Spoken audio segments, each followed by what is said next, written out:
Soil টেস্টের জন্য কোথায় কয়টা বোরিং করতে হয় এ সম্পর্কে আজকে আমরা জানব। একটি প্লটে বা কত কাঠা জমিতে কয়টি সয়েল টেস্টের স্যাম্পল কালেকশন করবেন এই বিষয়ে আজকে আমরা জানব।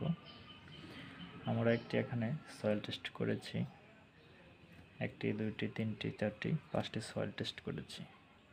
এক এক স্থান ভেদে এক একটা সয়েল টেস্টের স্যাম্পল আমরা নির্ণয় করে থাকি। সর্বনিম্ন যে স্যাম্পল কালেকশনগুলি করতে হবে বাংলাদেশ ন্যাশনাল বিল্ডিং কোড অনুযায়ী সে সম্পর্কে আজকে আমরা জানব। আপনার প্লটটি যদি 3 কাঠা পর্যন্ত হয় অথবা 3 কাঠা জমির জন্য সয়েল টেস্ট আপনাকে করতে হবে 3টি বোরিং করতে হবে, কমপক্ষে 3টি। তাহলে 3 কাঠা জমি সমান সমান আমরা কত ফিট পাবো? 1 কাঠা জমি সমান সমান 720 বর্গ ফিট। তাহলে 3 কাঠাতে আপনি গুণ করে নেবেন আপনার কতটি বোরিং করতে হবে।